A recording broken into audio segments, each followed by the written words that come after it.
Hello and welcome back to my channel. Today we are reviewing April's finances and then also resetting for the month of May. If you're new here, my name is Leah. I am doing a no buy year challenge and I am also trying to save $25,000 in 2025.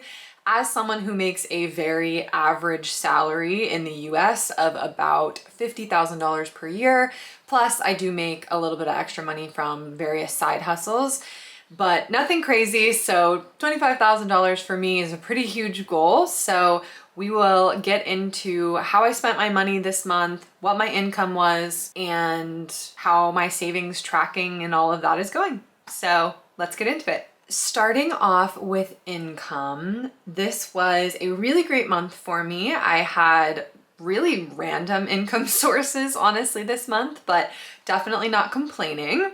We started off with my full-time position. This is consistent because, like I said, I am salary. So this is my take-home pay for the month. I also made $61.92 in interest. So that is interest from strictly my high-yield savings accounts. I made $118.09 bartending this month. So that was only one shift. I do trivia at a bar one night a week, and I made $200 this month from that. I also made $14.40 from selling an item on Poshmark. And then, okay, this one you're gonna have to hear me out. I made $203.34 by basically scamming a gambling app.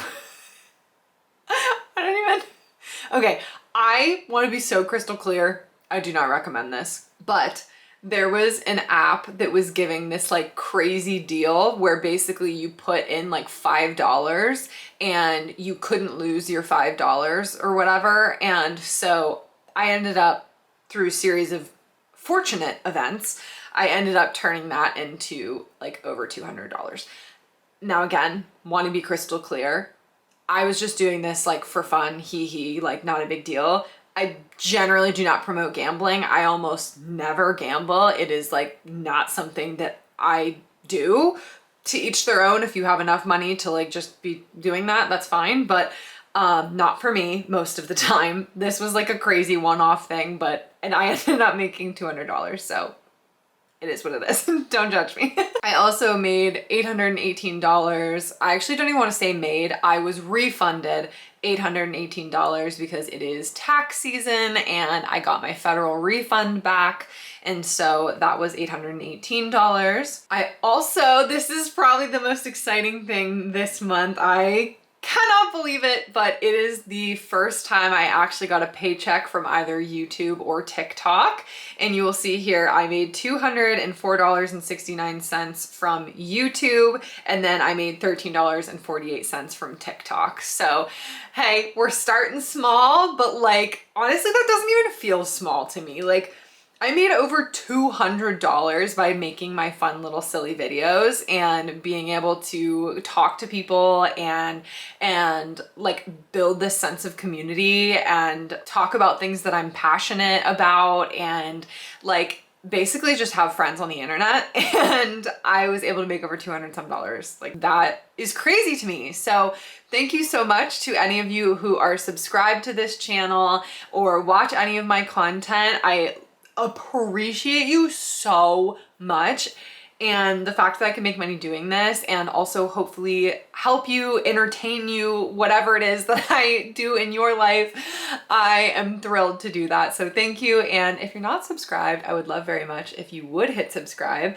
and also leave me a comment to let me know your favorite part about this video. How has your spending been going? I don't know, anything else you want to tell me? Ask me a question. I don't care. I just want to talk. So I'd love to hear from you. Okay, so getting back into this, I also made $150 this month through a referral. I labeled it as cash back because I wasn't really sure how to categorize it, but I had referred someone to open a new account and I got $150 referral bonus. So that rocked. I also made $250 I babysat one night this month, and then I also watched someone's dog for a couple of days. So So all in all, my take-home pay was $4,506.16 this month. Coming over to the month at a glance, this is one of my favorite things about the spreadsheet that I use because I'm obsessed with this pie chart, honestly, and I also love like just the quick stats essentially. So total spent for the month was about $1,800. We will get into all of the breakdown of my exact spending in a minute. I was able to save $3,219.62. This month's overall save rate is 50, almost, we'll round it up to 54%. So over 50%, which is what I generally love to see. And then you can see here my breakdown. So this is actually how my money is being spent at a glance. So you can see a lot of my money is going to savings and investing, and then all of the other breakdown is my spending. Looking at the planned versus actual spending chart, you will see a very sad change to the chart this month. I did go over budget. So this is the first month that I have been over budget. I wasn't crazy over budget, but it was kind of sad to see that trend line just bing into the sky. But that's okay. There were a lot of cool things that happened this month, and there were a few things that I knew I was going to have to spend money on this month that we'll talk about in a second. So it is what it is. I'm not too worried about it. I'm really working on trying to emotionally separate myself from this a little bit more, because in the past I would see this and would be just absolutely guilt-ridden and would feel horrible about myself for like literally days. And I'm really working on just being able to use this as a guide and to say like, oh, here's an area I spent a little bit more than I would have liked to. Next month, let's not do that. You know, like it should be something that you're just using as a tool, not something that you're using as a shaming device. And that is something that I really need to work on. I have gotten so much better at it, and like I really actually noticed that a lot this month. This is one of the first times I've ever gone over budget that I was kind of just like, oh, okay, I understand why I went over budget. There were reasons, but also there are definitely ways I can fix that next month. And I was just like, okay, good to know, and like moved on, which is, that's smelling a lot like progress, which I was like, whoa. Very exciting stuff. So now let's get into the exact spending breakdown, category by category, starting with housing. This month I spent $202 total between rent and other expenses. Quick caveat here, just in case you're new here, I currently do live with family, so we split costs 3 ways by all 3 people that live in this house, and it makes cost of living extremely affordable.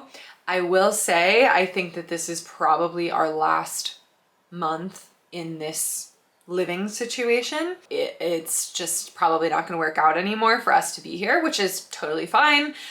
We knew that obviously this was not like a super long-term solution, so we were just kind of soaking up every second that we could of the cheaper alternative, but we are looking for somewhere else to live, so that very, very cheap rent is probably not going to be true in the coming months, but that's okay. We'll adjust as we go. Moving on to food, I spent $401 on food, which I do have a $430 food budget, but honestly, I tried to keep that food budget way lower, and I definitely could have kept this lower this month, but I was honestly lazy. I did work a lot. I had a lot going on this month, just in general. I had a lot of things happening at work, like especially my full-time job was super busy this month, and I had my side hustles and all of that stuff going on. And so I was definitely busy, but that's just an excuse. At the end of the day, there's definitely, I could have made time. I just didn't prioritize it. So I spent equal parts on groceries and on dining out this month. That is not what I like to do. I would much rather be making my food at home.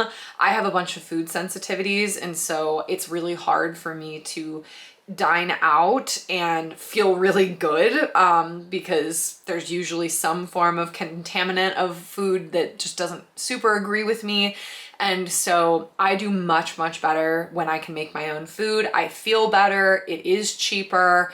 And that's something that I really want to prioritize in May that I did not prioritize in April. Everything else was relatively within budget. I did add, this is I think the first month that I added the garden category because my mom and I are working on a garden. She is like green thumb of the world. She has a huge garden and realistically she's basically just letting me help. She is by far leading the charge. And my dad helps a lot out with that as well. So I'm kind of just hopping in on that this year, but I did spend some money on plants this month. And so I decided to add a category for that into the food category because while it's not edible right now, they will be. And it's actually a huge mission of mine this year to grow more of my own food. I do live already on a small farm homestead situation. So we do raise our own meat. We have our own eggs and my parents are, like I said, incredible with the garden and everything. And so I'm just trying to really utilize that more, take advantage of that blessing. The fact that I have the opportunity to have all of these things is not lost on me. I think it's amazing. And that's something that should also save me quite a bit of money come summer and fall as well. Cause I also want to like get into canning and all that stuff. Okay. Moving on to transportation. I spent $109 in gas this month. I will be anticipating a higher May bill for transportation because I need an oil change really bad. And I also have to get, something else, I can't remember, but I will be spending money on maintenance. And then I also think my car insurance is due. So I will probably be paying that this month or next month as well. I also spent no money on my cat this month because she had excess food and excess litter. So it's really the only two things I hardly ever buy for her. So that was really nice. Moving on to wellness. This is a category that I did go over budget on this month, but I have been pretty consistently under budget in the wellness category. And also in my no buy, as part of my no buy rules, I tried to ensure that any health related spending is a green light. So I can spend pretty much anything as long as it's something that genuinely impacts my health. So you'll see I did spend $97 on a health product. I will tell you, I bought a very expensive pillow. I was very skeptical about this pillow, but I was struggling so much with like my neck when I would wake up in the morning. Like I was just super uncomfortable and like I would sleep really weird. And so I was like, you know what? I'm just investing in this because literally we spend a third of our lives sleeping. So I feel like it's beneficial to actually invest in your sleep health, and it's so beneficial for your overall health. And so I did commit to that this month, and I've been using it for 3 or 4 weeks now, and I honestly love it. I don't regret this purchase in the slightest. It has been incredible. My sleep has been awesome. Like my neck doesn't hurt at all when I wake up in the morning. And so absolutely would buy again. Love it. I also spent $40 on sports. So this is a category that I use for basically anything: hiking, biking, kayaking, golfing, any of my recreational activities that I like to do will go into the sports category. And I do anticipate this continually getting a little more expensive as we get into the summer months because I like to be quite active in the summer.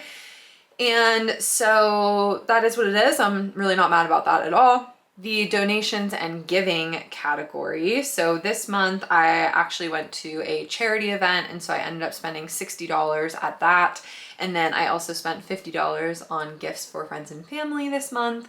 I am technically a little over budget here, but not really very much, and I don't care. I don't really mind that category ever being over. That's kind of the whole point of having the category, so that I can give freely and not worry about it. And since I feel like I am in a privileged position, I am very happy to be able to have this and to give when I can. So yeah. Moving on to debt payments. We know student loan payment comes out every single month, probably for the next 10 years. $320 goes to that. Personal care items, I spent $31, a little bit over budget, but it is what it is. Entertainment. Here's where I went way over budget this month. It was one of the biggest areas that I went over budget in this month was the shopping category. And that is because I finally bought a bridesmaid's dress for my friend's wedding. So this is something I knew I was gonna have to spend money on. Wasn't a surprise, but it did hurt my heart a little bit to buy a clothing item because I really did not want to. And I've been really good overall with not buying clothes at all. And so it kind of hurt my heart, but I knew it was coming, and ultimately it's for an event that I would not miss for the world. And also, it, thank God, is a dress that I'll be able to wear again. So at least there is that, and I can feel a little better spending the money on something I know I'll be able to use again. But that just is what it is. Hobbies, $32. That was within budget. $26, lessons and education. I actually bought something on like Ancestry because my mom and I were looking at our family tree and stuff. And so that was just like out of curiosity, but $26, nothing crazy. Where things got a little more expensive than usual was the tickets and experience category. That is because I went to a sporting event with my boyfriend and his family, and my dad went too. But that was very fun and very expensive, but it was great. We had a great time. And then I think I also spent money on something else in that category. I don't remember exactly what, but again, no regrets there. We had an amazing time, and while it was not technically in budget, I absolutely had the money to afford it. And I'm really trying to not say no to experiences that can be really fun and ways to make memories when it is absolutely within my means to do so. So finding the balance there, again, really working on detaching from the emotions of finances and just being really trying to make sure I'm spending in alignment with how I want to be living. The miscellaneous category I have at $64 for something.